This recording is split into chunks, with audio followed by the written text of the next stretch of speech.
May mga gabi sa buhay na parang gusto mo na lang isuko ang lahat. Iyong tipong kahit gaano karami ang pera mo sa bangko, kahit gaano kataas ang posisyon mo sa kumpanyang ikaw mismo ang nagtayo, pakiramdam mo ay isa ka pa ring basahan na ipinagpagna ng tadhana. Ganoon ang gabi ko. Ang pangalan ko ay Roxanne, at sa gabing iyon, ako ang pinakamakapangyarihan at kasabay nito, ang pinakakawalang kwentang babae sa buong Maynila. Nagtatago ang pait ng kabiguan sa likod ng mamahaling lipstick at designer dress na suot ko. Bawat kislap ng disco ball sa loob ng maingay na bar na ito sa Keys ay parang sampal sa akin, isang paalala na ang lahat ng kinang sa paligid ko ay panlabas lang. Sa loob, durog ako. Kagagaling ko lang sa isang hiwalayan. Ang pang-apat na nauwing sa wala. Ang sabi ng huling gagong minahal ko, masyado raw akong intimidating. Masyadong matagumpay. Masyadong abala sa pagpapalago ng imperyo ko. Ang hindi niya sinabi, masyado lang talaga siyang walang bayag para sa isang babaeng alam ang gusto sa buhay. Isa pang Roxanne on the rocks, utos ko sa bartender, medyo pasigaw para marinig sa gitna ng dumadagundong na tugtog. Hindi niya ako narinig. O baka naman sadya niya akong hindi pinansin. Abalang-abala siya sa pagpupuno ng yelo sa mga baso, sa pagpunas ng counter na para bang doon nakasalalay ang kinabukasan ng Pilipinas. Simple lang ang itsura niya. Nakasuot ng itim na t-shirt na uniforme ng bar, medyo magulo ang buhok na parang hindi nasuklay at may mga mata siyang kalmado. Sa gitna ng kaguluhan, ng mga nagwawalang ilaw at nagsasayawang mga katawan, ang espasyo niya sa likod ng bar counter ay tila isang isla ng kapayapaan.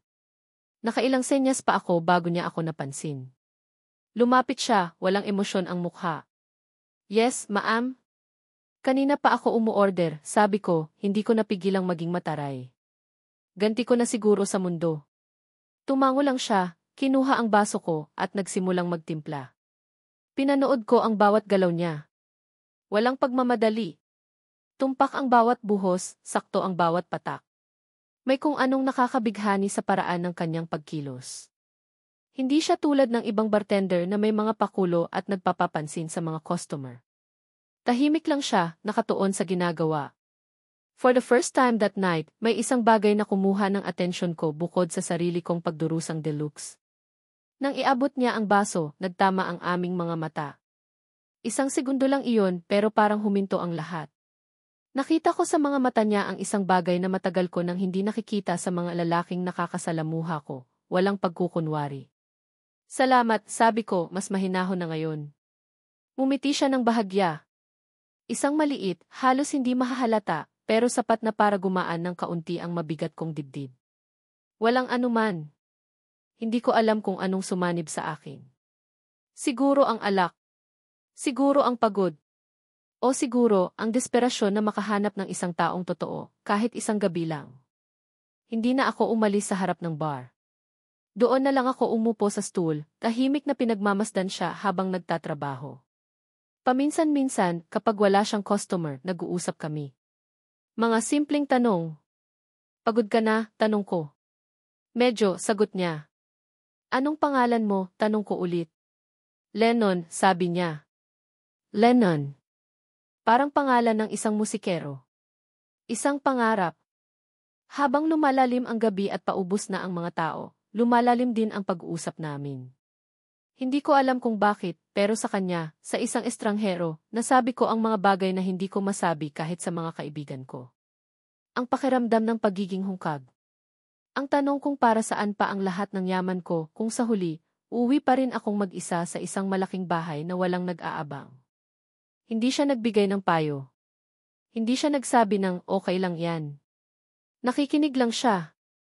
At sa bawat tango niya, sa bawat sulyap ng kanyang mga matang nakikiramay, pakiramdam ko ay naiintindihan niya ako. Nang magsasara na ang bar, ako na lang ang natirang customer. Kailangan ko na pong magsara, ma'am, sabi ni Lennon habang nagpupunas na ng huling baso. Roxanne, pagtatama ko. Huwag mo na akong i-ma'am. Tumango siya. Roxanne. Tumayo ako. Medyo unsteady na ang mga paa ko. Saan ka uwi? Nag-angat siya ng tingin, nagulat sa tanong ko. Sa may bandang Guadalupe lang ho. Maglalakad. Isang ideya ang biglang pumasok sa isip ko. Isang ideyang kasing gulo at kasing desperado ng nararamdaman ko. Samahan mo muna ako. Hindi ko na siya hinintay na sumagot. Hinawakan ko ang kamay niya. Mainit iyon at medyo magaspang, kamay ng isang taong nagtatrabaho. Dinala ko siya palabas ng bar, sa aking sasakyan kung saan naghihintay ang driver ko. Dinala ko siya sa penthouse ko. Sa lugar kung saan tanaw ang buong syudad na unti-unti nang namamatay ang mga ilaw. Tahimik lang siyang sumunod, tila namamangha sa laki at gara ng aking mundo. Ipinagtimpla ko siya ng kape at naupo kami sa balcony, pinapanood ang bukang liwayway. Doon, sa katahimikan ng madaling araw, habang ang lamig ng hangin ay dumadampi sa aming mga balat, binitawan ko ang mga salitang babago sa aming mga buhay. Tumingin ako sa kanya, direkta sa kanyang mga mata na ngayon ay malinaw na sa liwanag ng umaga. Nakita ko ang pagod pero nakita ko rin ang kabutihan. Isang uri ng simpleng kabutihan na hinahanap-hanap ko. Lennon, sabi ko, nanginginig ang boses ko hindi dahil sa lamig, kundi dahil sa bigat ng sasabihin ko. Pagod na akong magmahal. Pagod na akong masaktan. Pero gusto kong magkaroon ng isang bagay na sa akin lang. Isang bagay na totoo. Nakatitig lang siya, naghihintay. Huminga ako ng malalim. Wala akong pakialam kung sino ka, kung saan ka galing, o kung ano ang pangarap mo sa buhay. Pero kailangan ko ng anak. Tumingin ako sa malayo bago ibinalik ang tingin ko sa kanya. Kung magbubuntis ako sa'yo, babayaran kita. 100,000,000. Sapat na para hindi mo na kailangang magtrabaho habang buhay. Katahimikan. Tanging ang ugong ng aircon at ang malayong tunog ng mga unang sasakyan sa EDSA ang maririnig. Nakita ko ang gulat, ang pagkalito, at marahil, ang awa sa kanyang mga mata. Hindi siya nagsalita. Hindi siya tumango. Hindi siya umiling. Ang gabing iyon ay natapos sa isang kumot ng nakabibinging katahimikan. Hindi ko na alam kung ano ang sumunod na nangyari. Ang alam ko lang, dinala ako ng pagod at kalasingan sa aking kama. Kinaumagahan, nagising ako sa sikat ng araw na tumatama sa aking mukha. Masakit ang ulo ko. Nang imulat ko ang aking mga mata, ako lang ang mag-isa sa malawak na silid. Bumangon ako, nagmamadaling hinanap siya. Sa sala, sa kusina, sa balcony. Wala na si Lennon. Parang isang panaginip, naglaho siya nang hindi nag-iiwan ng kahit anong bakas. Walang sulat. Walang text. Para bang hindi siya kailanman tumuntong sa penthouse ko. Naiwan akong mag-isa, nakatayo sa gitna ng aking magarang sala, yakap-yakap ang sarili. Naiiwan sa akin ang alaala ng kanyang tahimik na presensya at ang alinggaw-ngaw ng sarili kong desperadong alok. Sino ba naman ang hindi matatakot doon? Napaupo ako sa sofa, tuliro. Ano bang ginawa ko? Sa kauna-unahang pagkakataon sa loob ng maraming taon, isang tao ang nakakita sa tunay na ako, isang babaeng durog at desperada, at ang ginawa niya ay tumakbo. Tumakbo siya palayo sa akin. Ang katahimikan. Iyon ang unang bumati sa akin kinaumagahan. Isang katahimikang mabigat at puno ng mga tanong na walang sagot. Sa bawat sulok ng penthouse, hinahanap ng mga mata ko ang anino ni Lennon, pero wala. Parang isang multo na dumaan lang sa gabi at naglaho pagsikat ng araw. Isang bahagi sa akin ang nakahinga ng maluwag na wala na ang komplikasyon. Pero mas malaking bahagi ang nakaramdam ng kirot. Isang maliit na kirot ng pag-abandona. Ano ka ba, Roxanne? Lasing ka lang, bulong ko sa sarili habang nagtitimpla ng kape. Sinubukan kong ibalik ang sarili ko sa dati. Ako si Roxanne Chavez, ang ang babaeng kayang patakbuhin ang isang multimilyong kumpanya habang nakastileto. Isang gabi ng kahibangan ay hindi dapat makasira sa akin. Sinubukan kong tawagan ang opisina, i-check ang mga email, ibalik ang kontrol sa buhay ko. Pero may kakaibang pakiramdam na bumabagabag sa akin, isang premonisyon na hindi ko maintindihan. Parang may bagyong paparating at ako'y nasa gitna ng dagat, walang masisilungan. Bandang tanghali, tumunog ang intercom. Ma'am Roxanne, nasa baba po ang papa ninyo. Kasama po si Attorney Santos. Kumunot ang noo ko. Si Papa? At ang abogado ng pamilya? Hindi sila basta-basta pumupunta rito nang hindi nagpapaalam. Bumilis ang kabog ng dibdib ko. Ito na yata iyon. Ang bagyo. Papasukin niyo sila, utos ko, habang mabilis na inaayos ang sarili. Pagbukas ng pinto ng elevator, bumungad sa akin ang isang imaheng kailanman ay hindi ko inasahang makikita. Ang aking ama, si Don Ricardo Chavez, na dati ilaging taas noo at puno ng karangalan, ay nakayuko ang mga balikat. Ang kanyang mga mata, na dati kasing talas ng agila, ay ngayoy mailap at hindi makatingin sa akin ng diretsyo. Kasunod niya si Attorney Santos, na may bitbit na itim na briefcase, ang mukha ay seryoso at walang emosyon. Pa! Anong meron? Tanong ko, sinisikap na huwag ipakita ang kaba. Hindi siya sumagot. Umupo lang siya sa isa sa mga puting sofa, parang isang dayuhan sa sarili kong pamamahay. Si Attorney Santos ang humarap sa akin. Rohan, simula niya sa formal na tono. May mahalaga kaming dapat sabihin sa'yo. Pinaupo niya ako. At doon, sa gitna ng aking magarang sala, sa harap ng malawak na tanawin ng syudad na simbolo ng aking tagumpay, sinimulan niyang gibain ang mundo ko, salita sa bawat salita. Insolvency. Malaking pagkakautang. Mga ari-ari ang nakasangla. Ang kumpanya, ang Chavez Group of Companies na dugot pawis ko ang ipinuhunan para palagin, ay nasa bingit ng pagkalugi. Ang mansyon ng pamilya. Ang penthouse na ito. Lahat. Ano? Paano nangyari to? Sigaw ko, hindi makapaniwala. Ako ang nagpapatakbo ng finances. Alam ko ang bawat sentimong pumapasok at lumalabas sa kumpanya. Imposible yan.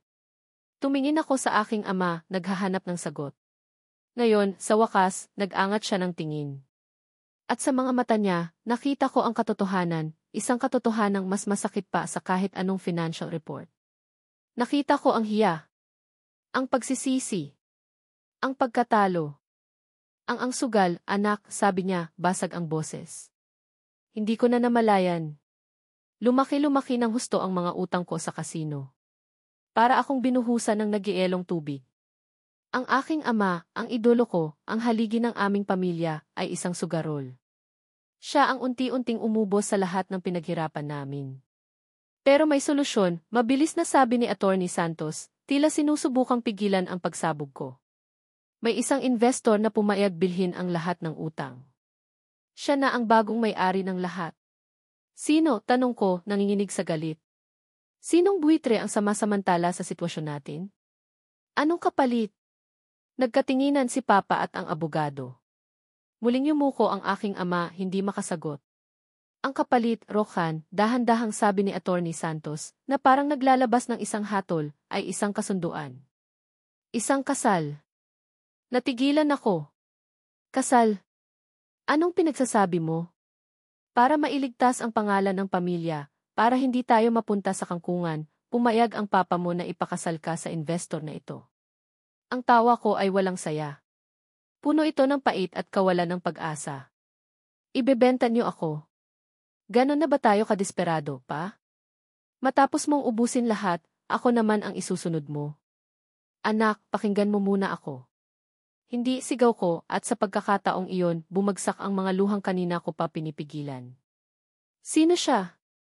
Sino ang lalaking bibili sa akin na parang isang kalakal?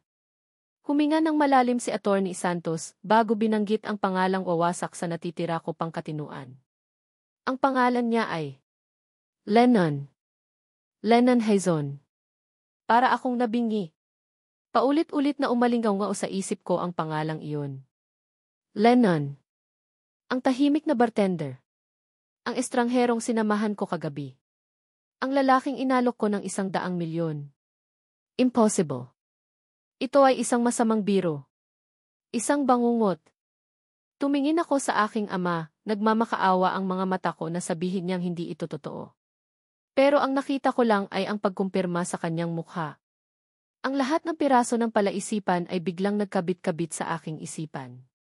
Ang pagkawala niya kaninang umaga. Ang biglaang paglitaw niya sa buhay ko. Hindi iyon pagkakataon.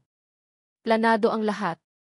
Ako, si Rohan Chavez, ang babaeng kinatatakutan sa boardroom, ay naging isang pain sa isang transaksyon. At ang sarili kong ama ang naglagay ng bitag. Ang galit ko ay napalitan ng isang malalim at nakapanlulumong sakit. Isang pakiramdam ng sukdulang pagtataksil.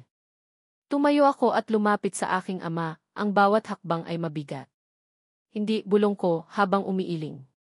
Ang boses ko ay puno ng pait na hindi ko alam na kaya kong ilabas. Tumingin ako sa kanya, direkta sa mga mata niyang puno ng luha. Hindi mo lang ako ibinenta, pa. Huminto ako, humugot ng lakas mula sa aking gumuguhong mundo. Pati ang buong buhay ko, isinuko mo. Walang naisagot si Papa kundi ang kanyang mga hikbi. Isang tunog ng sirang-sirang tao. Pero sa mga sandaling iyon, wala akong maramdamang awa. Ang tanging nararamdaman ko ay ang pagiging bihag. Nakatayo ako sa gitna ng penthouse na hindi na sa akin, sa ilalim ng isang kasunduang hindi ko ginusto, at patungo sa isang kinabukasang hindi ko pinili. Ang takot na naramdaman ko ay hindi na tungkol sa pera o negosyo. Ito ay ang takot ng isang taong tuluyan nang nawalan ng kontrol sa sarili niyang buhay. Lumipas ang mga sumunod na araw na parang isang masamang panaginip na ayaw matapos.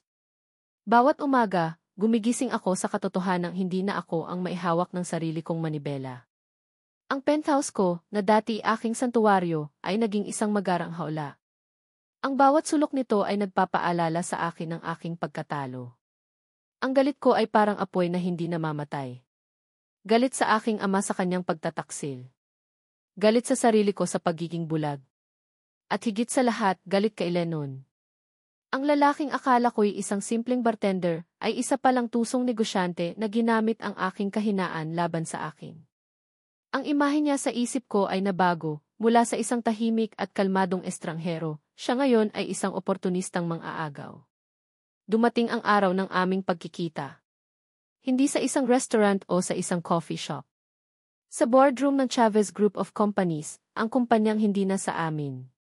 Doon ko siya muling nakita, hindi bilang isang bartender na nagpupunas ng baso, kundi bilang ang bagong hari na nakaupo sa trono ko. Nakasuot siya ng isang simpleng dark blue suit na bumagay sa kanya. Ang buhok niyang dati magulo ay maayos na ngayon. Pero ang mga mata niya ganoon pa rin. Kalmado, malalim at tila kayang basahin ang bawat hibla ng aking pagkatao. Nang magtama ang aming mga mata, walang ngiti, walang anumang bati. Tanging ang bigat ng sitwasyong aming kinalalagyan. Maupo ka, Rohan, sabi niya. Ang boses niya ay pareho pa rin, pero ang otoridad na dala nito ay bago sa aking pandinig. Hindi ako umupo. Nanatili akong nakatayo, ang mga braso'y nakakrus sa aking dibdib. Isang pader na itinayo ko para protektahan ang anumang natitira sa aking dignidad. Ano nang gusto mo? Pera? Kumpanya? Nakuha mo na. Bakit kailangan pa ng kasal? Tanong ko, diretsahan. Walang paligoy-ligoy. Tinitigan niya ako ng ilang sandali bago sumagot. Hindi ganoon kasimple. Anong hindi simple? Binili mo ang mga utang ng pamilya ko. Binili mo ang buhay ko. Anong gusto mong kapalit? Na magpanggap akong masayang asawa habang nilulustay mo ang lahat ng pinaghirapan ko. Ang bawat salita ko ay may kasamang lason. Tumayo siya at dahan-dahang lumapit sa akin.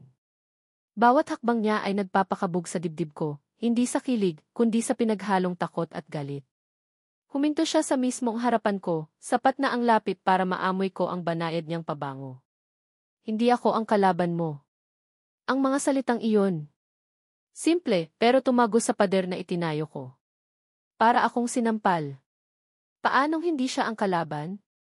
Siya ang dahilan ng lahat ng ito. Huwag mo akong daanin sa mga ganyang linya, sagot ko, pilit pinatatatag ang boses ko. Nakita ko kung sino ka. Isa kang bartender na naghintay ng tamang pagkakataon.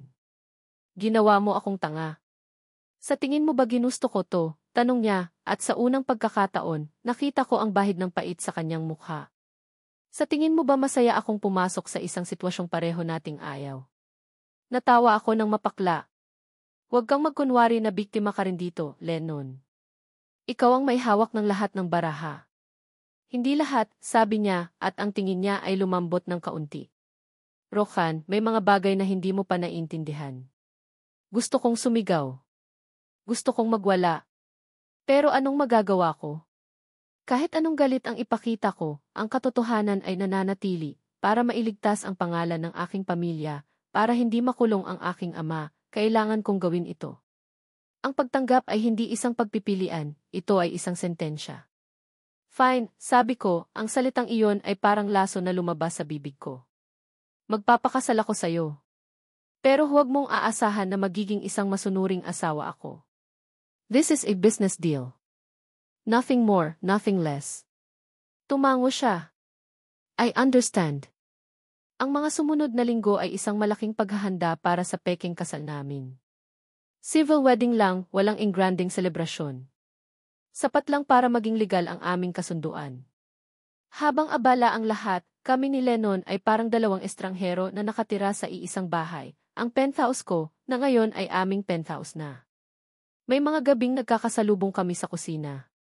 Gagawa siya ng kape, ako naman ay kukuha ng tubig. Walang imikan. Tanging ang tunog ng kutsara sa tasa at ang pag-click ng pinto ng ref ang maririnig. Pero sa mga tahimik na sandaling iyon, hindi ko maiwasang mapansin ang mga maliliit na bagay. Isang gabi, naabutan niya akong umiiyak sa balcony, yakap ang mga tuhod ko. Hindi siya nagsalita. Kinuha niya lang ang isang kumot at dahan-dahang ipinatong sa aking mga balikat bago umalis. Isang umaga, nagising ako na may nakahandang almusal sa mesa. Sinangag, itlog at kape. Wala siya, maagang umalis, pero nandoon ang pagkain. Hindi ko iyon ginalaw. Sa kabila ng galit ko, isang maliit na bahagi ng isip ko ang nagsimulang magtanong. Bakit? Bakit niya ginagawa ang mga ito? Kung isa lang itong business deal, bakit may mga pagkakataong ipinaparamdam niyang nag-aalala siya? Isang gabi, hindi ko na natiis. Dinatnan ko siya sa sala, nagbabasa ng libro. Bakit mo to ginagawa? Tanong ko. Nag-angat siya ng tingin. Ang alin? Ang pag-aalaga. Ang pagkain. Ang kumot. Hindi ito kasama sa kontrata, sabi ko, may bahid ng panunumbat. Isinara niya ang libro at ipinatong sa mesang katabi niya. Tumingin siya sa akin ng diretsyo. Dahil kahit gaano pa kagulo ang simula nito, Roxanne, magsasama tayo sa iisang bubong. Hindi ko gustong maging impyerno ang buhay nating dalawa. Impyerno na to, mabilis kong sagot. Pwede nating baguhin yon, sabi niya, ang boses ay mahinahon pero may bigat. Hindi ako ang kalaban mo. Sana, balang araw, maniwala ka sa akin. Hindi ako sumagot. Tumalikod ako at bumalik sa aking kwarto. Ngunit habang nakahiga ako sa dilim, ang mga salita niya ay paulit-ulit na umalinggaw sa aking isipan. Hindi ako ang kalaban mo. Ang galit ko ay naroon pa rin, matibay at nag-aalab. Ngunit sa ilalim nito, isang butil ng pagdududa ang nagsimulang tumubo. Isang maliit, nakakabahalang tanong, paano kung totoo ang sinasabi niya? Paano kung sa likod ng lahat ng ito, mayroon pang ibang kwento na hindi ko alam? Ang pagtanggap sa kasal ay isang bagay. Pero ang pagtanggap na baka mali ako tungkol sa kanya? Iyon ang mas mahirap lunukin. Ang araw ng aming kasal ay dumating at lumipas na parang isang ordinaryong araw lang. Walang puting bestida, walang martsa, walang mga bisitang pumapalakpak. Isang simpleng seremonya sa opisina ng isang huwes, kung saan kami lang, ang aking ama na hindi makatingin sa akin, at si Attorney Santos ang naroroon. Ang T.A.do na lumabas sa aking bibig ay kasing lamig ng bakal. Pagkatapos ng lahat, kami ay legal ng mag-asawa. Mag-asawa sa papel. Ang buhay sa ilalim ng iisang bubong ay nagpatuloy sa dati nitong ritmo, tahimik, maingat, at puno ng hindi sinasabing mga salita. Ngunit ang butil ng pagdududa na itinanim ni Lennon sa aking isipan ay nagsimula ng mag-ugat. Ang mga maliliit niyang kabaitan, ang kapeng naghihintay sa akin sa umaga, ang pag-aalalang makikita ko sa kanyang mga mata kapag ginagabi ako ng uwi galing sa mga meeting, ay unti-unting kumakatok sa pader na itinayo ko. Isang gabi, umulan ng malakas. Ang buong syudad ay nabalot ng dilim at lamig. Nagkaroon ng brownout sa buong bihis. Biglang namatay ang lahat ng ilaw sa penthouse, at tanging ang liwanag ng kidlat na gumuguhit sa kalangitan ang nagsilbing ilaw namin. Narinig ko ang mahinang pagmumura mula sa sala kung saan nagtatrabaho si Lennon sa kanyang laptop. Okay ka lang, tanong ko mula sa aking kwarto. Ikaw, sagot niya. Katahimikan. Tanging ang patak ng ulan sa bintana ang maririnig. Pagkatapos ng ilang sandali, narinig ko ang kanyang mga yabag na papalapit. Kumatok siya sa pinto ng aking silid. Roxanne. Binuksan ko ang pinto. Sa dilim, ang anino niya ay tila mas matangkad, mas malaki. Bakit? May mga kandila ako dito. Baka matagalan pa bago bumalik ang kuryente, sabi niya. Sa liwanag ng kanyang cellphone, nakita ko ang dala niyang ilang kandila at lighter. Pinapasok ko siya. Naupo kami sa sahig ng aking sala, sa gitna ng kadiliman, habang sinisindihan niya ang mga kandila. Ang maliliit na apoy ay nagbigay ng mainit at nanginginig na liwanag sa aming mga mukha. Ang eksena ay kakaiba, dalawang taong pinagbuklod ng isang kontrata, magkasama sa dilim, naghihintay na bumalik ang liwanag. Hindi ka ba natatakot sa dilim? Bigla niyang tanong, binabasag ang katahimikan. Umiling ako. Mas natatakot ako sa mga bagay na hindi ko nakikita kahit maliwanag. Tumingin ako sa kanya. Tulad mo. Hindi siya nagulat sa sinabi ko. Sa halip, isang malungkot na ngiti ang sumilay sa kanyang mga labi. Maraming bagay ang hindi mo pa alam tungkol sa akin, Rohan. Ito na ang pagkakataon ko. Ang pagkakataong tanungin ang mga bagay na matagal nang bumabagabag sa akin. Bakit? Bakit kami? Sa dami ng kumpanyang pwede mong bilhin, bakit ang Chavez Group?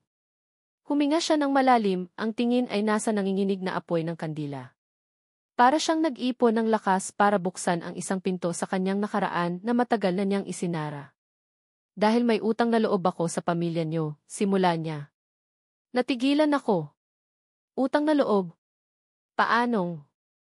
Ang tatay ko, pagpapatuloy niya, ay dating janitor sa pinakaunang pabrika na itinayo ng lolo mo, ang tatay ng papa mo. Mabait si Don Emilio. Noong nagkasakit ang nanay ko at kinailangan ng malaking pera para sa operasyon, walang pag-aalinlangan siyang nagpahiram. Sabi niya, bayaran na lang kapag kaya na. Nakinig lang ako, hindi makapaniwala sa naririnig ko. Pero hindi na namin nabayaran, sabi niya, may bahid ng pait sa boses. Namatay si lolo mo. At ang pumalit sa kanya ang papa mo, hindi siya kasing bait ng ama niya. Noong hindi makabayad ang tatay ko sa tamang oras, ipinatanggal niya sa trabaho. Hindi lang yon, ipinahiya niya sa harap ng maraming tao. Ang mga mata ni Lennon ay napuno ng alaala ng sakit. Bata pa ako noon, pero tandang-tanda ko pa ang itsura ng tatay ko noong araw na iyon. Umuwi siyang basag. Wasak ang dignidad. Hindi nagtagal, namatay din siya sa sama ng loob. Isang malamig na kuryente ang gumapang sa aking likuran. Ang kwento niya ay parang isang kutsilyong dahan-dahang tumatarok sa aking dibdib. Lumaki ako na may galit sa pangalang Chavez, pag-amin niya. Nangako ako sa sarili ko na balang araw, babawi ako. Hindi para manakit, kundi para patunayan na kahit galing kami sa wala, kaya naming tumayo sa sarili naming mga paa. Nag-aral ako ng mabuti. Nagtrabaho ako sa iba't ibang bansa, nag-ipon, pumasok sa negosyo. Naging bartender ako, hindi dahil kailangan ko ng pera, kundi para pag-aralan ang mga tao, kung paano sila mag-isip, kung ano ang kahinaan nila. Tumingin siya sa akin, at sa pagkakataong ito, ang maskara niya ay tuluyan ng nalaglag.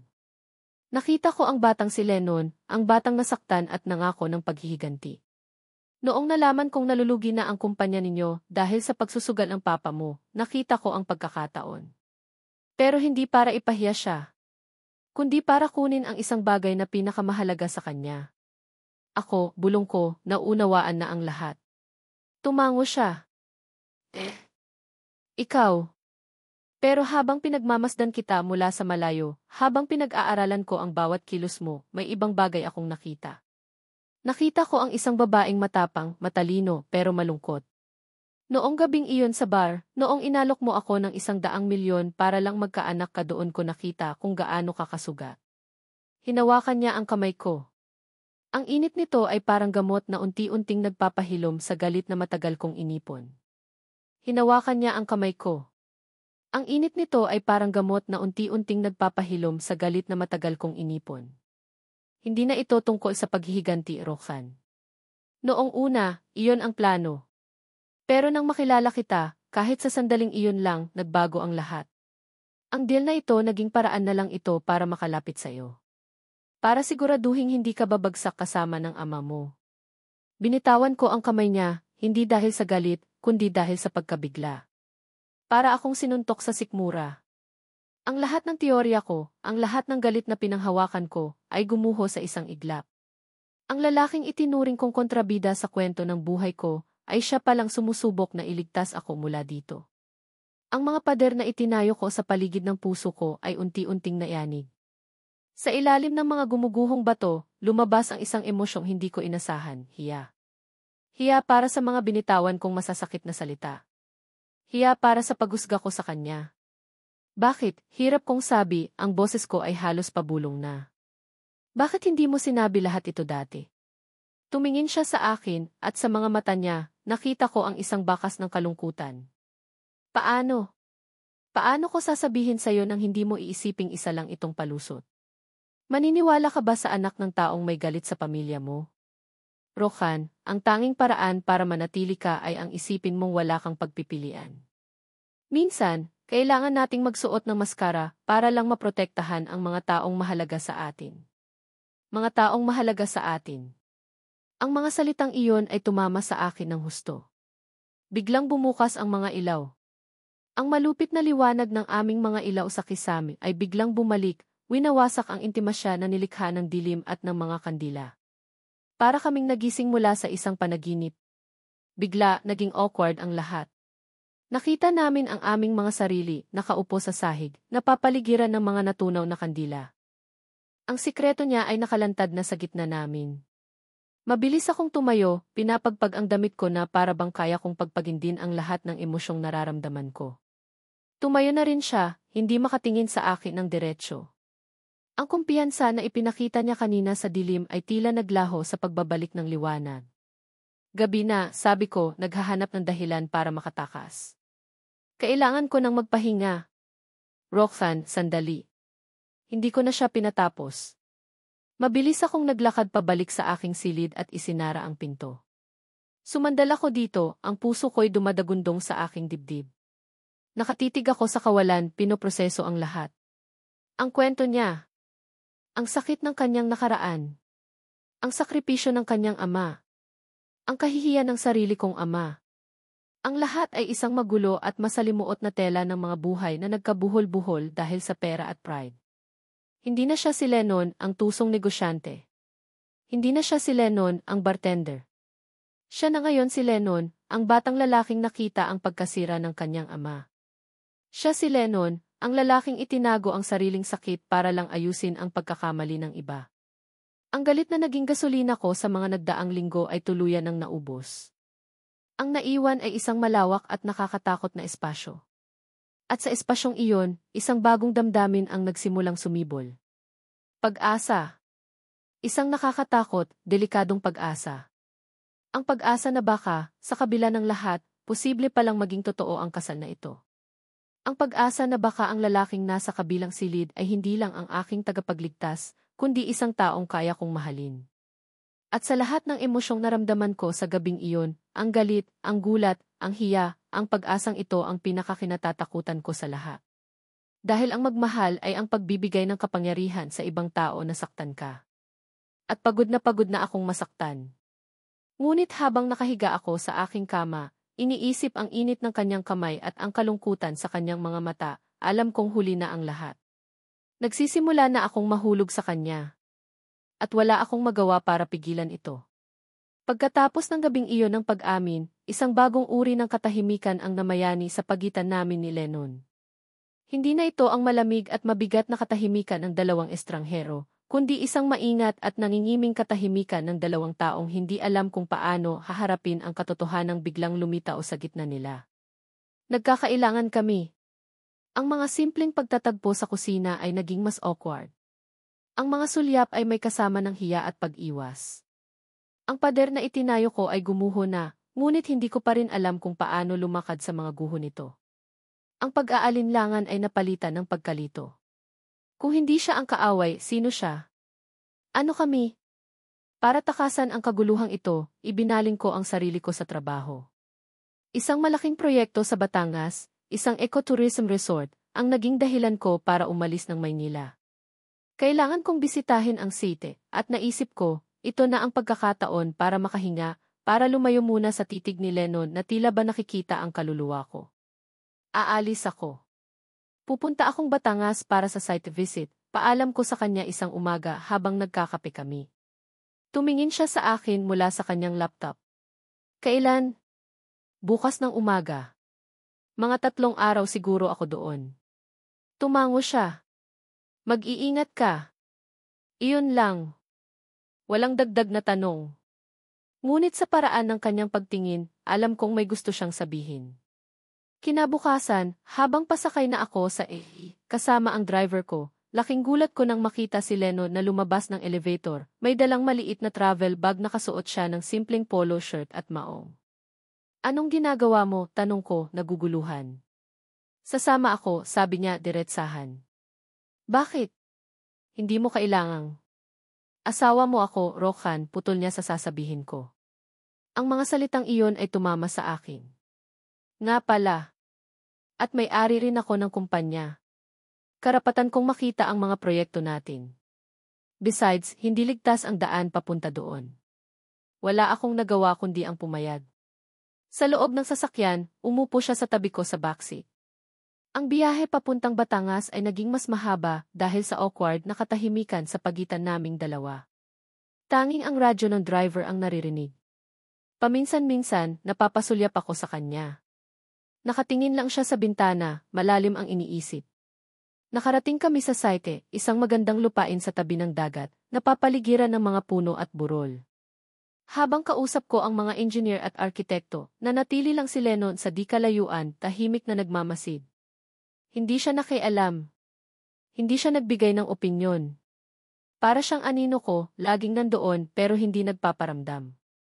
Nang dapit hapon na, habang pabalik kami sa maliit na hotel na tinutuluyan namin, doon nangyari ang hindi inaasahan.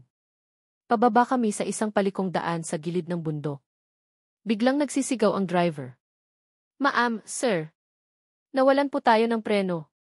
Ang mga sumunod na segundo ay parang isang eksena sa pelikula na naka-slow motion. Ang takot sa mukha ng driver. Ang pag-ikot-ikot niya ng manibela. Ang matinis na tunog ng gulong na kumakaskas sa aspalto. Ang huli kong nakita ay ang malaking puno sa gilid ng daan, papalapit ng papalapit. Bago pa man ako makasigaw, naramdaman ko ang mga braso ni Leno na biglang yumakap sa akin ng mahigpit. Ginawa niya ang kanyang katawan na panangga. Yumuko ka, sigaw niya. At pagkatapos, dilim. Isang malakas na kalabog. Ang tunog ng nababasag na salamin at nayuyuping bakal. Naramdaman ko ang sakit sa iba't ibang parte ng aking katawan, pero ang pinakamatindi ay ang bigat ng katawan ni Lennon na nakadagan sa akin, pinoprotektahan ako. Unti-unti bumalik ang aking kamalayan. Amoy gasolina. May tumutulong dugo sa aking noo. Masakit ang buong katawan ko.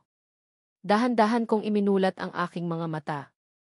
Nakita ko ang wasak na harapan ng sasakyan, nakaipit sa puno. Ang driver ay walang malay. Tumingin ako sa katabi ko. Lennon, bulong ko, nanginginig. Lennon, gising. Hindi siya sumasagot. Ang mukha niya ay napakapit sa balikat ko, at nakita ko ang dugo na dumadaloy mula sa kanyang ulo, bumabasa sa aking damit. Isang malaking hiwa ang nasa kanyang braso, ang braso na ipinangsangga niya sa akin. Isang takot na hindi ko pa naramdaman kailanman ang biglang bumalot sa akin. Mas matindi pa sa takot na malugi ang kumpanya, mas matindi pa sa takot na mapahiya. Ito ang takot na mawalan. Lennon, sigaw ko, tinatapik-tapik ang pisngi niya. Gumising ka, parang awa mo na. Walang reaksyon. Ang bigat ng kanyang katawan ay nagsimulang maging mas mabigat. Ang init ng kanyang dugo sa aking balat ay parang apoy na sumusunog sa akin. Sa sandaling iyon, sa gitna ng wasak na sasakyan at sa bingit ng kamatayan, nawala ang lahat ng aking pag-aalinlangan, lahat ng aking galit, lahat ng aking pride. Ang tanging natira ay ang katotohanang ayokong mawala ang lalaking ito. Ang lalaking sumagip sa akin sa maraming paraan na hindi ko namamalayan. Umiiyak na ako, ang mga luha ko ay humahalo sa dugo sa aking mukha. Huwag mo akong iiwan, hikbi ko, habang mahigpit na nakayakap sa kanyang walang malay na katawan. Hindi ko kayang mawala ka.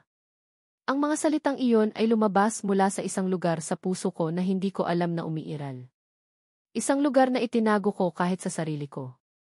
Sa harap ng posibleng pagkawala niya, sa wakas, inamin ko ang katotohanan. Hindi ko na lang siya gusto. Mahal ko na siya. Hindi ko alam kung gaano kami katagal sa ganoong posisyon. Ang alam ko lang, sa bawat segundong lumilipas, mas lalo akong natatakot. Ang sakit ng sarili kong mga sugat ay wala kumpara sa sakit ng pag-iisip na baka huli na ang lahat. Pagkatapos ng tila isang kawalang hanggan, nakarinig ako ng mga sirena. Mga boses. Mga taong sumisigaw. Tulong! Dumating na ang tulong.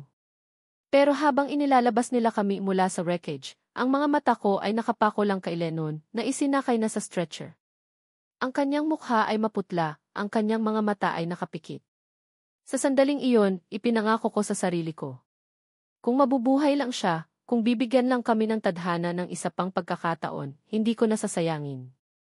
Aaminin ko ang lahat. Haharapin namin ang lahat. Magkasama. Dahil sa likod ng lahat ng maskara, sa likod ng lahat ng kasinungalingan at sakit ng nakaraan, isang bagay lang ang malinaw, ang buhay ko ay hindi na kumpleto kung wala siya. Ang mga pader ng ospital ay puti at malamig, isang malaking kaibahan sa init ng takot na patuloy na bumabalot sa aking puso. Bawat tunog, ang mahinang beep ng mga makina, ang pag-ikot ng mga gulong ng stretcher sa hallway, ang mga pabulong na usapan ng mga nurse, ay parang karayom na tumutusok sa aking kaba. Ilang oras na akong nakaupo sa labas ng emergency room, yakap-yakap ang sarili, naghihintay ng balita. Ang mga galos at pasa ko ay nalinis at nagamot na. Ngunit ang mga sugat na iyon ay baliwala. Ang sakit na nararamdaman ko sa loob ay mas malala. Ang imahe ng walang malay na mukha ni Lennon, na puno ng dugo, ay paulit-ulit na naglalaro sa isip ko. Ang mga salitang binitawan ko sa loob ng wasak na sasakyan, hindi ko kayang mawala ka, ay umuulit-ulit na parang isang sirang plaka, isang pag-amin na huli ko nang nasabi. Nang sa wakas ay lumabas ang doktor, tumayo ako agad, ang mga binti ko'y nanginginig. Kayo po ba ang asawa ni Eng Hizon? Tanong ng doktor. Opo, sagot ko, ang salitang asawa ay mayroon ng ibang bigat at kahulugan ngayon. He's stable now, sabi ng doktor, at ang mga salitang iyon ay parang musika sa aking pandinig. Malakas ang pagkakabangga sa ulo niya, kaya siya nawala ng malay, and he has a few broken ribs and a deep laceration on his arm, probably from shielding you. Pero he's a fighter. He's going to be okay. Napahawak ako sa pader para suportahan ang sarili ko. Isang malaking bigat ang tila nabunot sa aking dibdib. Ang luhang kanina ko pa pinipigilan ay tuluyan ng bumagsak, hindi na dahil sa takot, kundi dahil sa labis na pasasalamat. Pwede ko na po ba siyang makita? Inilipat siya sa isang private room. Nang pumasok ako, natutulog siya, epekto pa rin ang gamot. Ang kanyang braso ay may makapal na benda, at may maliit na bandage sa kanyang noo. Umupo ako sa silyang katabi ng kanyang kama, at hinawakan ang kanyang kamay, ang kamay na hindi nag-atubiling protektahan ako.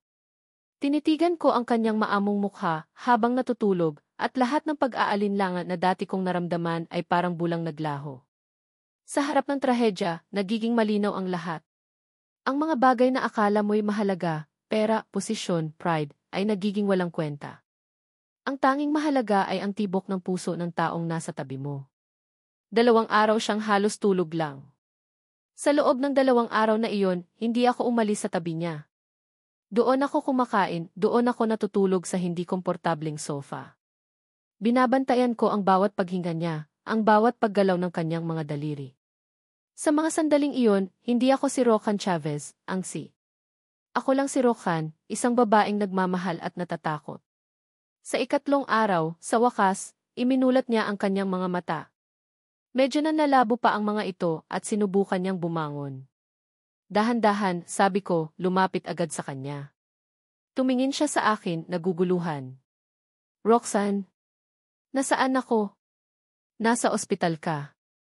Naaksidente tayo, paliwanag ko, ang boses ko'y malumanay.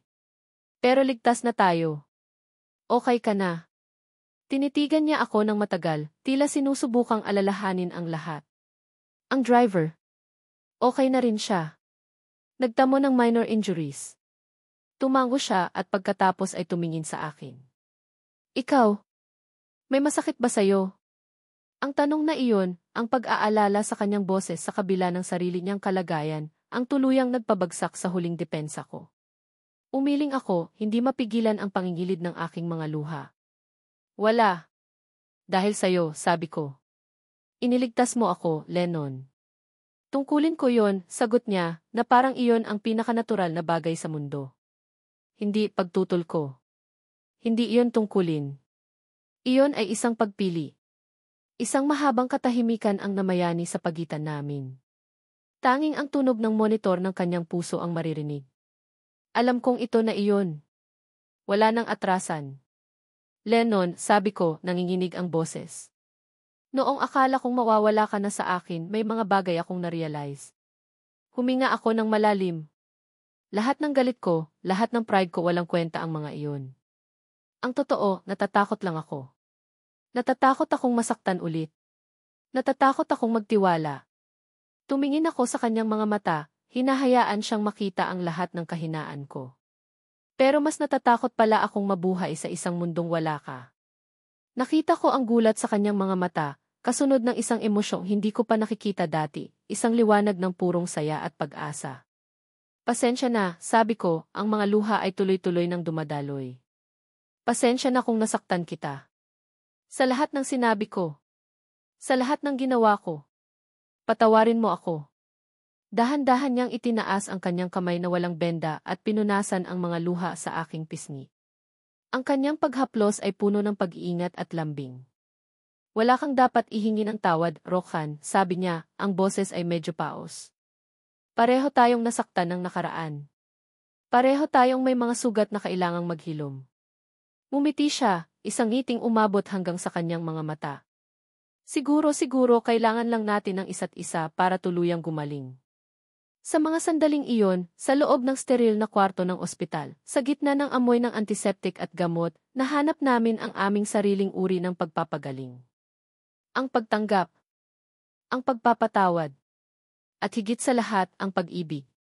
Isang linggo pa ang lumipas bago siya tuluyang nakalabas ng ospital. Ang pagbabalik namin sa penthouse ay iba na. Hindi na ito isang magarang hawla, kundi isang tahanan. Ang katahimikan ay hindi na awkward, kundi payapa. Isang gabi, habang nakaupo kami sa balcony, nakatingin sa mga ilaw ng syudad, bigla siyang nagsalita. Roxanne, tawag niya. Tumingin ako sa kanya. May kinuha siya sa kanyang bulsa. Isang maliit na kahon. Binuksan niya ito, at sa loob, may isang simpleng singsing, isang maliit na diamante na nakapatong sa isang payak na band. Hindi ito engrande. Hindi ito magarbo. Simple lang ito, pero puno ng kahulugan. Alam kong kasal na tayo sa papel, sabi niya, medyo kinakabahan. Pero gusto kong gawin itong totoo. Gusto kong simulan natin ulit. This time, tama na. Walang kasinungalingan. Walang kontrata. Pag-ibig lang. Tumingin siya sa akin. Roxanne Chavez, will you marry me again? For real this time. Ang puso ko ay tila sasabog sa saya. Ang lahat ng sakit, lahat ng pagdududa ay naglaho. Sa harap ko ay ang lalaking minahal ko sa kabila ng lahat. Tumango ako, hindi makapagsalita, habang ang mga luha ng kaligayahan ay dumadaloy sa aking mga pisngi. Isinuot niya ang singsing sa aking daliri. Sakto. Perpekto. Niyakap ko siya ng mahigpit. Yes, bulong ko sa kanyang balikat. Yes. And million times, yes. Ang pag-ibig namin ay isinilang mula sa paghihiganti at pagkukunwari, sinubok ng trahedya, at pinanday sa pagpapatawad. Ngayon, sa wakas, handa na kaming harapin ang isang bagong simula. Ngunit alam namin pareho na ang singsing na ito at ang pangakong ito ay simula pa lang. Ang mundo sa labas ng aming penthouse ay may sariling mga pagsubok na naghihintay. At ang pinakamalaking hamon sa aming pag-iibigan ay malapit nang kumatok sa aming pinto. Ang mga sumunod na linggo matapos ang aming kitotoong engagement ay parang isang pangarap. Ang penthouse na dati malamig at malungkot ay napuno ng tawanan at mainit na yakap. Ang mga umaga ay nagsisimula sa kape at halik. Ang mga gabi ay nagtatapos sa mga kwentuhang walang katapusan sa ilalim ng mga bituin. Sa kauna-unahang pagkakataon, naramdaman ko kung ano ang ibig sabihin ng salitang tahanan. Ngunit tulad ng lahat ng pangarap, darating ang oras ng paggising. Ang aming maliit na bula ng kaligayahan ay hindi maaaring manatiling nakatago magpakailanman. At ang unang karayom na tumusok dito ay dumating sa anyo ng aking ama. Inimbitahan namin siya para sa isang hapunan. Isang paraan para ipakita sa kanya na sa kabila ng lahat, pamilya pa rin kami. Ngunit ang hapunan na dapat sana ay para sa pagkakasundo ay naging isang larangan ng digmaan. Ano itong nababalitaan ko? Bungad ni Papa pagkaupo pa lang niya sa aming hapagkainan, ang tingin ay matalim na nakatuon kay Lennon. Pinapatakbo mo ang kumpanya ko na parang sayo. Tinatanggal mo ang mga taong matagal nang nagsisilbi sa akin. Pa, ang mga pagbabagong ginagawa ni Lennon ay para sa ikabubuti ng kumpanya, paliwanag ko, sinusubukang maging kalmado. Ikabubuti. O para masigurong wala nang matitirang bakas ng mga Chavez sa sarili naming kumpanya, ganti niya, ang boses ay tumataas. Tumingin siya sa akin, ang mga matay puno ng panunumbat. Rohan, hindi mo ba nakikita? Ginagamit ka lang niya. Inikot niya ang ulo mo. Hindi yan totoo, depensa ko. Ricardo, mahinahong sabi ni Lennon, ngunit may bigat sa kanyang boses. Ang mga desisyon ko ay base sa kung ano ang tama, hindi sa kung sino ang kakilala. Ang kumpanya ay nalubog dahil sa maling pamamalakad. Itinatama ko lang iyon. Wala kang karapatan, sigaw ni Papa, sabay hampas sa mesa. Isa ka lang anak ng hamak na janitor. Huwag mong kalimutan kung saan ka nanggaling. Ang mga salitang iyon ay parang isang sampal hindi lang kay Lennon, kundi pati sa akin. Nakita ko ang sakit na dumaan sa mga mata ng asawa ko, ngunit mabilis niya itong itinago sa likod ng isang kalmadong ekspresyon. Hindi ko po kinakalimutan kung saan ako nanggaling, sagot ni Lennon, ang bawat salita ay may diin. At iyon po mismo ang dahilan kung bakit alam ko ang halaga ng bawat sentimo na pinaghirapan. Isang bagay na marahil ay nakalimutan na ninyo. Hindi na nakasagot ang aking ama. Tumayo siya, puno ng galit at kahihiyan at umalis nang walang paalam. Naiwan kaming dalawa ni Lennon sa katahimikan, ang masarap sanang hapunan ay hindi man lang nagalaw. Patawarin mo siya, Lennon, sabi ko, hinawakan ang kamay niya. Ngumiti siya ng malungkot. Sanay na ako, Rohan. Ang mas inaalala ko ay ikaw. Mahirap para sayo na mapagitna sa aming dalawa. Iyon ang simula. Ang mga lamat ay nagsimulang lumitaw hindi lang sa aming pamilya, kundi pati na rin sa mataas na lipunan na dati kong ginagalawan. Ang balita ng aming kitotoong pirelasyon ay kumalat na parang apoy. Sa mga party at social gatherings, nararamdaman ko ang mga mapanuring tingin, naririnig ko ang mga pabulong na usapan. Narinig mo ba? Iyong anak ni Don Ricardo, ipinagpalit ang yaman para sa isang nobody. Sabi nila, bartender lang daw yan dati. Titi-kiete, anong nakita ni Rohan doon? Kawawang Rohan, siguro na brainwash. Sinubukan kong hindi sila pansinin. Ngunit ang pinakamasakit ay ang pagdating ng isang multo mula sa nakaraan ni Lennon. Ciara. Ang kanyang ex-girlfriend bago pa ang lahat ng ito. Isang maganda at sopistikadang babae na nagmula rin sa isang mayamang pamilya. Bigla siyang bumalik mula sa Amerika, at tila ba ang misyon niya ay bawiin ang key sa kanya. Lennon, darling, sabi niya isang araw, bigla na lang sumulpot sa opisina, na parang walang nangyari. Niyakap niya si Lennon na parang sila pa rin. I missed you. Narinig ko ang tungkol sa'yo at sa Chavez Group. I knew you'd make it big. Nakatayo lang ako sa gilid, pinapanood ang eksena, at isang emosyong matagal ko nang hindi naramdaman ang biglang kumulo sa loob ko. Selos. Isang mainit, nakakapasong selos. Lalo na nang makita ko ang pagkagulat sa mukha ni Lennon. Halatang hindi niya inaasahan ito. Sa mga sumunod na araw, si Ciara ay naging isang palaging presensya. Tatawag siya sa telepono. Magpapadala ng regalo sa opisina. Mag-iimbita kay Lennon para makipag-usap tungkol sa dati. At sa bawat kilos niya, nararamdaman kong sinusubukan niyang ipamukha sa akin na mayroon silang pinagsamahan na hinding-hindi ko mapapantayan. Isang gabi, umuwi si Lennon na medyo late. Amoy alak. Saan ka galing? Tanong ko, sinisikap na huwag magtunog ako sa toryo. Nakipagkita ako kay Ciara, pag-amin niya, umupo ng pagod sa sofa. Kinausap ko siya. Sinabi kong tigilan na niya ang ginagawa niya. Sinabi kong ikaw na ang mahal ko. At naniwala ba siya? Tanong ko, ang boses ko'y may bahid na ng sarkasmo. Tumingin siya sa akin. Rohan, ano nang gusto mong isipin ko? Hindi ko alam, Lennon. Siguro naiisip ko lang, ano kaya kung hindi nagkaganito? Ano kaya kung hindi bumagsak ang pamilya ko? Baka kayo pa rin, di ba? Baka ako lang itong panggulo sa love story nyo. Hindi ko na napigilan ang sarili ko. Tumayo siya, ang mukha'y puno ng pagkadismaya. Hindi mo ba ako pinagkakatiwalaan? Pagkatapos ng lahat ng pinagdaanan natin, ganito pa rin ang tingin mo sa akin. Hindi ko na alam kung ano ang iisipin ko. Hindi mo ba ako pinapansin, sabi niya, ang boses ay tumaas na rin. Hindi mo ba nakikita na araw-araw pinipili kita? Sa kabila ng sinasabi ng ama mo, sa kabila ng sinasabi ng lahat, ikaw ang pinipili ko. Ang aming unang totoong pag-aaway. Ang mga salita ay binitawan na parang mga bato, parehong nakakasakit. Tumalikod ako, hindi ko na kayang makipagtalo. Pumasok ako sa kwarto at doon umiyak. Narinig ko siyang sumuntok sa pader sa labas, isang tunog ng purong frustrasyon. Ang pag-ibig pala ay hindi laging rosas at paru-paro. Minsan, ito ay pagdududa, gulo at sakit. Ang mga pagsubok mula sa labas, ang pamilya, ang lipunan, ang nakaraan, ay unti-unting pumapasok sa aming munting mundo, sinusubukang sirain ang kung anong meron kami. Nakahiga ako sa kama, yakap ang unan, iniisip kung paano kami napunta dito. Ang pag-ibig na akala ko'y sapat na para harapin ang lahat ay biglang mukhang napakarupok. Ang pagsubok ay hindi pa tapos. Sa katunayan, pakiramdam ko, nagsisimula pa lang ito. At sa gitna ng selos at sakit, isang tanong ang nanatili, gaano katibay ang pag-ibig na isinilang mula sa gulo? Kakayanin ba naming malampasan ang bagyong ito, o ito na ba ang wawasak sa amin ng tuluyan? Ang gabi pagkatapos ng aming pag-aaway ay ang pinakamahabang gabi sa buhay ko. Ang bawat isa sa amin ay nasa magkabilang dulo ng penthouse, ngunit ang distansya sa pagitan namin ay parang libo-libong milya.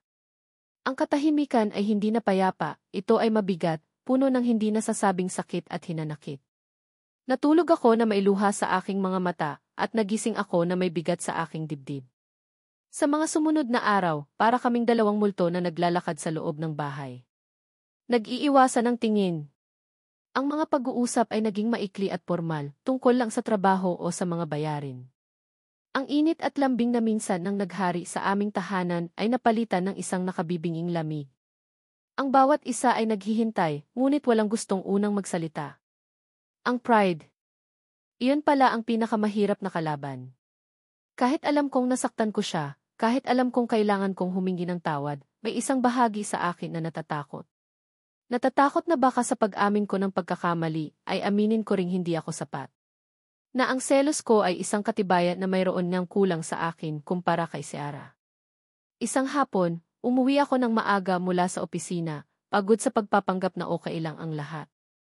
Pagpasok ko sa penthouse, nakita ko si Lennon na nakaupo sa sahig ng aming sala. Sa harap niya ay isang lumang kahon ng sapatos. Nakakalat sa paligid niya ang mga luma at kupas na litrato. Dahan-dahan akong lumapit. Hindi niya ako napansin, masyadong abala sa pagtingin sa isang partikular na litrato.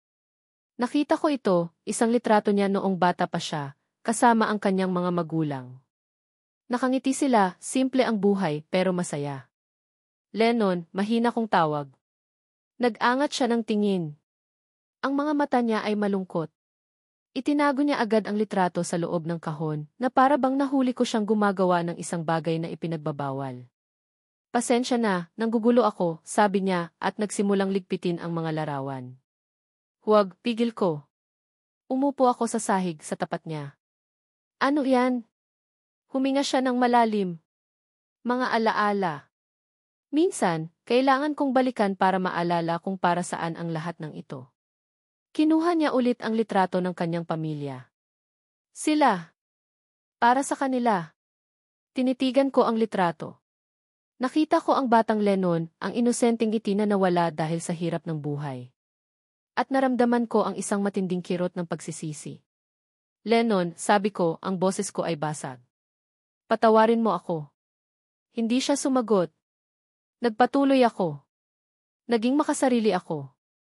Hinayaan kong kainin ng selos at takot ang tiwala ko sa'yo. Ang totoo, hindi naman ikaw ang pinagdududahan ko, kundi ang sarili ko. Nasanay akong ako ang laging iniiwan, na laging may mas magaling, mas karapat-dapat. Noong dumating si Ciara, bumalik lahat ng takot na yon. Tumingin ako sa kanya, hinahayaan siyang makita ang lahat ng kahinaan ko. Pasensya na kung nasaktan kita. Alam kong hindi mo deserve yon. Pagkatapos ng lahat ng ginawa mo para sa akin, para sa pamilya ko, sinuklian ko lang ng pagdududa. Isang luha ang tumulo mula sa aking mata. Natatakot lang ako, Lennon. Sobrang natatakot akong mawala ka, kaya siguro, hindi ko namalayan, ako na mismo ang gumagawa ng paraan para itulak ka palayo. Ibinaba niya ang litrato at dahan-dahang hinawakan ang aking mga kamay. Ang paghawak niya ay mahigpit at puno ng katiyakan. Hindi ka mag-isa sa takot, Roxanne, sabi niya, ang boses ay puno ng emosyon. Araw-araw, natatakot din ako.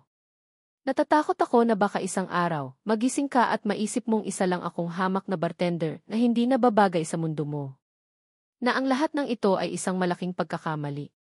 Tumingin siya sa aking mga mata. Kaya patawarin mo rin ako.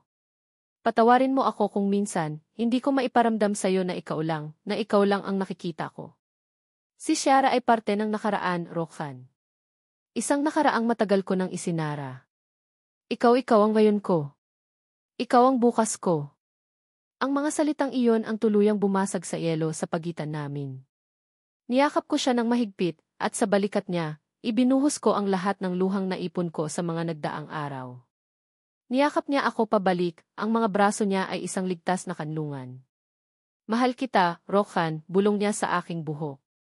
Mahal na mahal kita. Huwag mo sanang kalimutan yan. Mahal din kita, sagot ko, sa gitna ng aking mga hikbi. Ang pagpapatawad ay hindi isang magic word na buburahin ang lahat ng sakit.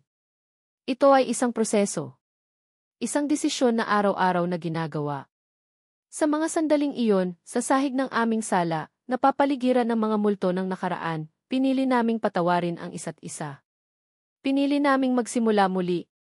Kinabukasan, magkasama naming hinarap si Ciara. Sa isang coffee shop, sa isang pag-uusap na kalmado pero formal, ipinaliwanag ni Lennon sa kanya na tapos na ang lahat sa kanila. Na ako ang asawa niya, ang babaeng mahal niya, at ang babaeng makakasama niya habang buhay. Nakita ko ang pagkatalo sa mga mata ni Ciara, ngunit sa huli, tumango siya at umalis. Isang kabanata ang tuluyan ng nagsara. Hinarap din namin ang aking ama. Hindi na sa paraan ng pakikipagtalo, kundi sa paraan ng pag-unawa. Ipinaliwanag namin sa kanya na ang pag-ibig namin ay totoo, at ang mga pagbabago sa kumpanya ay kailangan. Hindi niya ito agad natanggap, pero nakita ko ang isang maliit na paglambot sa kanyang mga mata. Isang butil ng pag-asa. Ang pag-ibig ay hindi pala tungkol sa pag-iwas sa mga bagyo. Ito ay tungkol sa pagkatutong sumayaw sa gitna ng ulan nang magkahawak kamay. Ang pagpapatawad ay hindi paglimot, kundi pagtanggap na ang nakaraan ay hindi na mababago, ngunit ang hinaharap ay nasa aming mga kamay pa. Habang papalubog ang araw, nakatayo kami sa aming balcony, magkayakap. Ang hangin ay malamig, pero ang init sa pagitan namin ay sapat na. Handa ka na ba? Tanong niya. Saan? Tanong ko. Sa buhay, sagot niya, at hinalikan ang aking noo. Sa lahat ng gulo, sa lahat ng saya. Sa lahat ng darating pa. Ngumiti ako. Sa kauna-unahang pagkakataon, walang takot, walang pag-aalinlangan. Tanging pag-asa. Hanggat kasama kita, handa ako sa kahit ano. Ang landas sa hinaharap ay hindi pa rin malinaw. Marami pa ring pagsubok na naghihintay. Ngunit ngayon, alam ko na, kahit anong unos ang dumating, haharapin namin ito ng magkasama. Dahil ang aming pag-ibig, na sinubok ng pagtataksil at pinanday ng sakit, ay mas matibay na ngayon.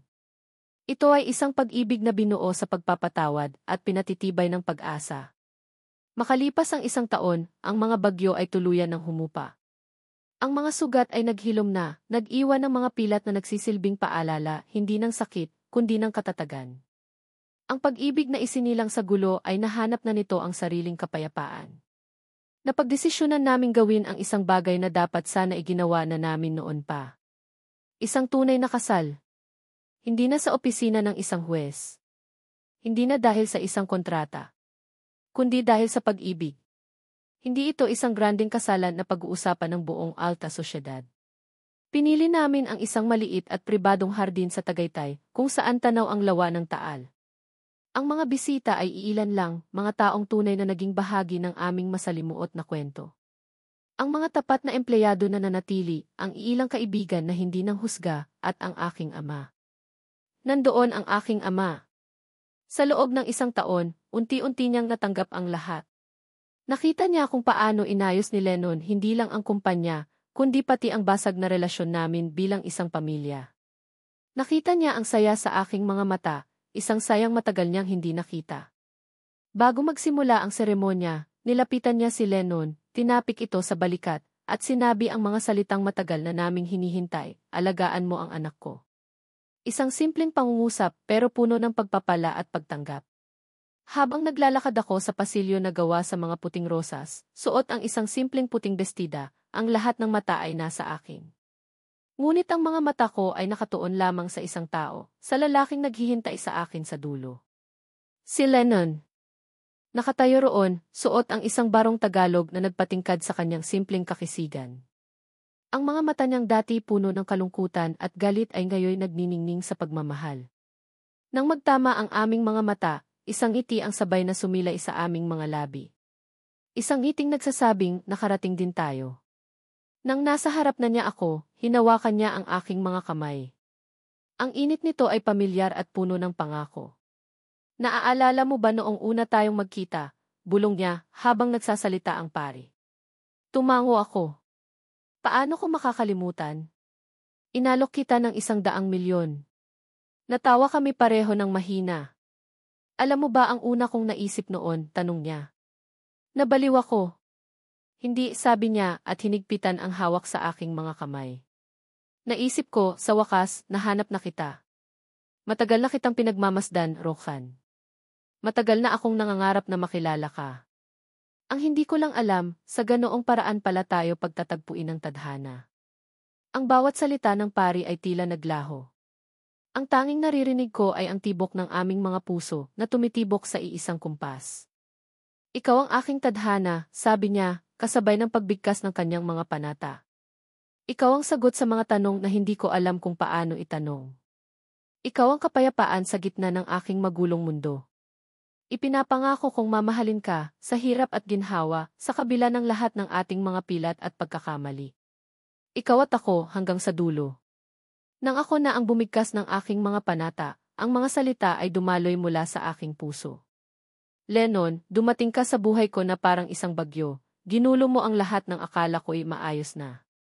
Pero sa gitna ng mga guho, itinayo mo akong muli. Tinuruan mo akong magpatawad, magtiwala at magmahal ng walang takot. Ikaw ang aking kanlungan, ang aking lakas.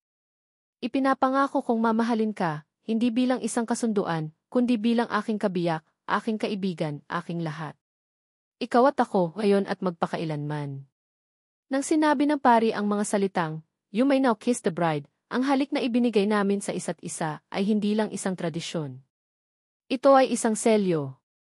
Isang pagpapatunay na ang aming pag-ibig, na sinubok ng apoy, ay mas matibay pa sa anumang bakal. Ang reception ay simple lang. Tawanan, kwentuhan, at sayawan sa ilalim ng mga ilaw na nakasabit sa mga puno. Walang pagkukunwari, walang pretensyon. Tanging puro at totoong kaligayahan. Habang nakaupo kami, magkayakap, pinapanood ang aming mga bisita, may isang bagay akong napagtanto. Ang kwento namin ay hindi isang fairytale. Malayo ito sa perpekto. Ito ay magulo, masakit at puno ng mga maling desisyon. Ngunit iyon mismo ang dahilan kung bakit ito totoo. Hindi namin binura ang nakaraan. Sa halip, ginawa namin itong pundasyon. Ang paghihiganti ay naging daan sa pag-ibig. Ang pagtataksil ay naging daan sa pagpapatawad. Ang sakit ay naging daan sa paghilom. Tumingin sa akin si Lennon, ang mga matay puno ng pagmamahal. Masaya ka ba, Jim Brethizon? Ngumiti ako, isang iting mula sa kaibuturan ng aking kaluluwa. Sobra.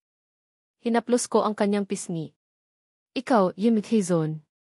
Ang isang hamak na bartender na nakapangasawa ng isang bilyonarya, biro niya. Ano sa tingin mo? Natawa ako. Hindi ka na bartender. At hindi na rin ako ang bilyonaryang iyon. Tayo na lang. Si Roxanne at si Lennon. Tumango siya. Si Roxanne at si Lennon. Ang kwento namin ay hindi nagtatapos dito. Sa katunayan, ito ay simula pa lamang. Simula ng isang buhay na magkasama naming bubuin, hindi na base sa kung anong meron kami, kundi sa kung sino kami para sa isa't isa. Mula sa isang desperadong alok sa isang maingay na bar, hanggang sa isang sagradong pangako sa harap ng Diyos. Mula sa paghihiganti hanggang sa pagpapatawad. Mula sa pagiging magkaaway hanggang sa pagiging magkabiyak. Ito ang aming kwento. Isang kwentong nagsasabing minsan, ang pag-ibig ay hindi mo hinahanap. Ito ay dumarating. Minsan, sa pinakagulo at pinaka-hindi inaasahang pagkakataon. At kapag dumating na ito, hahamunin ka, susubukin ka, babasagin ka. Pero kung hahayaan mo, bubuin ka rin itong muli, mas matatag at mas buo kaysa dati.